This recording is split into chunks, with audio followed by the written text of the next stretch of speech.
This is TWiT. Okay, let's talk about cars. So it's very confusing, and I think that you all can parse this.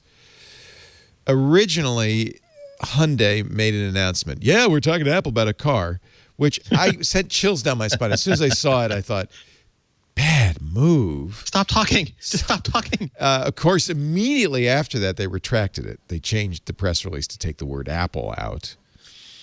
Then, for some reason, last week we started seeing all these reports that Kia was doing a deal with Apple, which made a lot of sense in some respects. Hyundai owns Kia.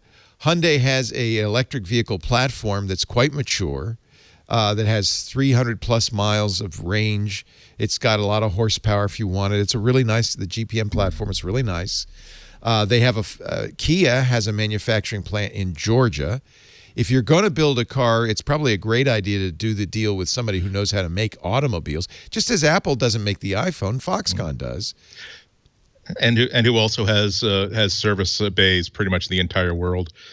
Service on an Apple car is going to be hell if it's not just a Apple branded Apple. They replace the entire car if there's something goes wrong. Every time you get a flat tire, they replace the whole thing is replaced. So now the latest is you drove over a puddle. That's water ingress. Apple, no Apple Care for you. There's a little blue tag inside. Sorry. Now they're taking it back. But here's my question. Is this a real take back, or is it Apple told us to shut up, take back? It cost them a lot in stock there. Or did it cost them the whole contract take back? Oh, or did Apple say, you keep doing this? I don't know. I just don't see Apple car now.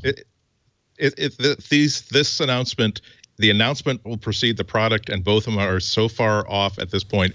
I don't think that Apple would cancel negotiations with what they might feel is the best partner for this project just on the basis that somebody who is going to be duck walked out of that place with a cardboard box holding a couple of industry awards and pens, fire that guy, make sure he never has anything to do with this project ever again. But if Kia or Hyundai has what Apple needs, they're going to do it. And it wasn't the second part, that $3.6 billion deal with Apple, did not come, at least as far as we know, directly from Kia. It came from Dong.A.com or Donga.com. Which is a Korean rumor site. At least that's what I'm deducing from this picture. So we all know Apple's putting that money in Bitcoin, not into Hyundai. I mean, come on. Yeah. That's another story. Elon buying $1.5 billion of Bitcoin, and then saying, "Now I really want to unlock my wallet," because he said you could buy Teslas with Bitcoin. And I have enough Bitcoin to buy a fleet, I think, if I could figure out what the password is. Oh, no. So anyway, in every sense, this kind of made sense to me that they would pick a manufacturer like Kia that doesn't have you pick Ford or GM, they have such a high profile in the U.S. and Ford globally, that everybody would know it's a Ford.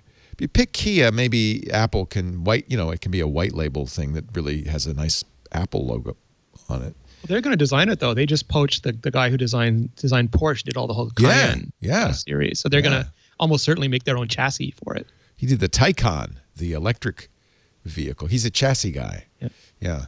Yep. The Johnny Ive of car chassis. What do you think, Heather? Is Kia just backing off to protect their relationship, or did they actually have it? Did they lose it? What really happened? God only knows how they work. But I mean, at the end, it's going to be like, who has their name on that car? It won't be Kia.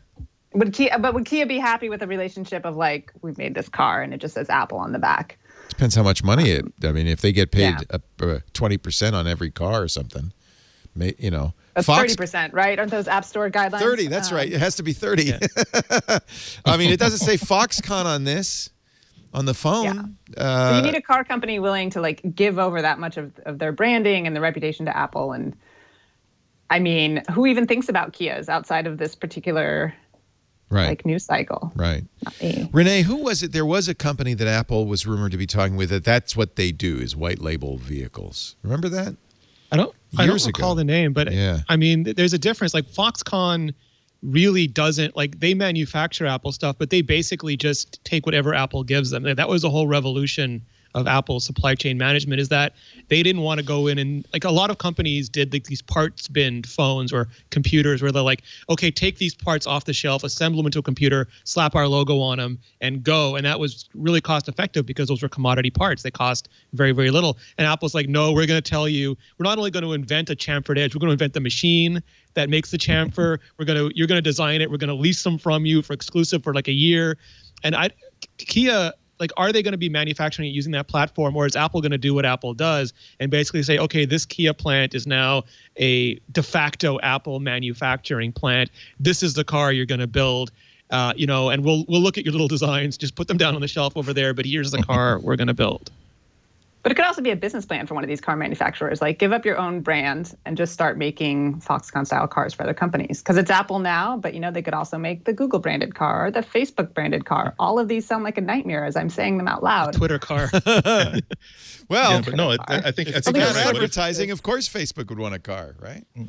Because remember that in the olden days, a plant would build like the car itself, but then you would have coach builders who would build it into like the Cadillac chauffeur up front, right, living room in the back, sort of thing.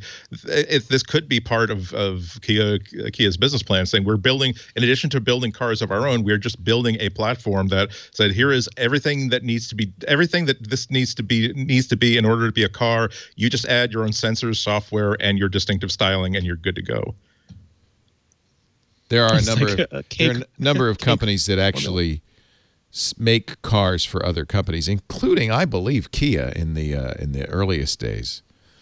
Yeah. So this isn't like co-branded cars. Yeah, this isn't unprecedented. Ford to be a version of the Nissan. And there's, unlike Foxconn, I mean, you're making a phone. That's one thing to say, okay, Apple, you tell us what to make. Making a car, because of the safety considerations, I feel like requires a significant amount of expertise. It's not something.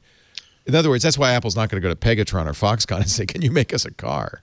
Tesla has been making their own cars. I mean, they get a lot of heat for the build quality on a lot of those cars because they're focused more on battery life than they are on build quality, and it really varies greatly. But they've ramped up manufacturing to a level I think a lot of their critics didn't think they'd be able to. Yeah, Consumer Reports just said the Model 3 has the highest customer satisfaction we've ever recorded, and is among the worst in repairability.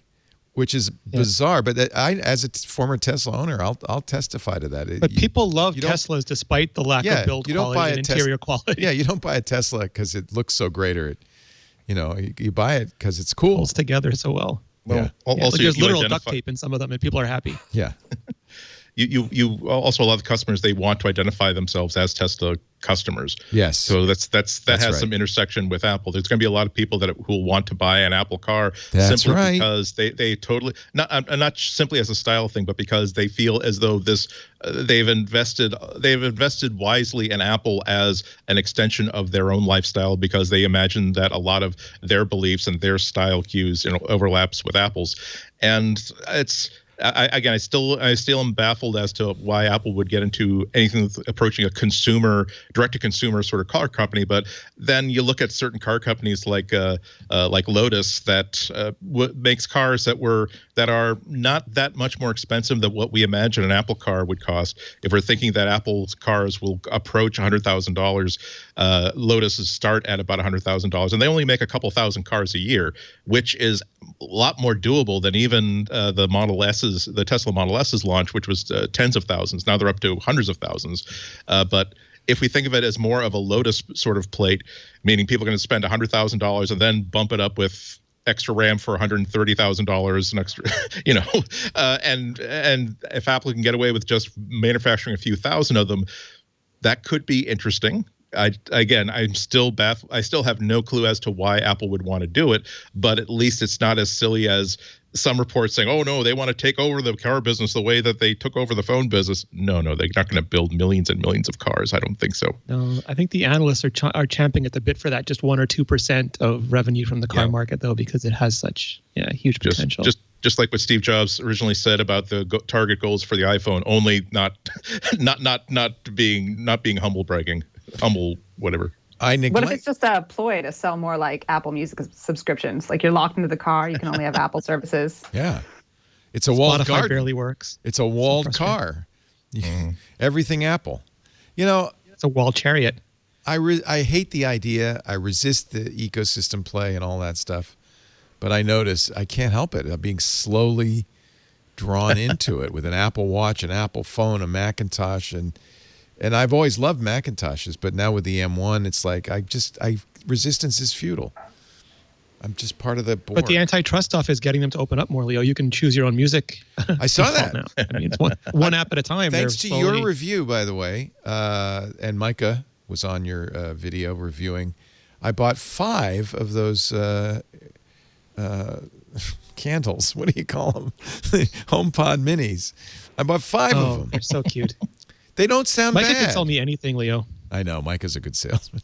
They don't sound bad. They don't sound as good as the HomePod, but they sound fine, and I have them all over the house. Intercom is turned on now, which really annoys everybody when I use it. I'm coming home! I'm coming home. Leo says I'm coming home. Yeah, it's there. When is the follow thing going to happen? Because now it does sort of follow with the new version of iOS. It says, I see you're in another room, but I want it to literally follow me, like just start music on one and move around. Creepy music stalker dude. Yeah, is it not going to do that? Did I misunderstand what Apple was promising at WWDC? I don't know if it'll do it automatically. Right now, you can just tell it to switch to whatever room you're in. Yeah, or you can just tell it. You can say move music to the kitchen, and it'll do it. Right. But it doesn't do it proactively yet. I don't follow me. If you detect my watch, that should be a shortcut. Like that should just be a serious shortcut. If you detect my watch within 2 meters, switch the music to here. It could do it. Isn't that what headphones are for? Headphones. I guess I could wear headphones. With you that's actually. But then your family is not enjoying your choice of music. That's right. I don't get to harass them. God dang it! You kids are going to learn about Sam Cooke right darn now, and I don't care which one you listen to. Rigged and readied in the harbor do that. tomorrow for all. Heather, we have an 18-year-old who's stuck with us because of COVID, living at home, going to school at home. He is miserable. Roger Whittaker, 24/7. And I'm not trying to do that. I'm just saying you really should know Roger Whittaker's music. Is he doing the opposite? Is he like? No, he's being surprisingly nice about the whole thing. He's up to something. Dad, it's called the WAP. Leave me alone. There you go. He's up to something.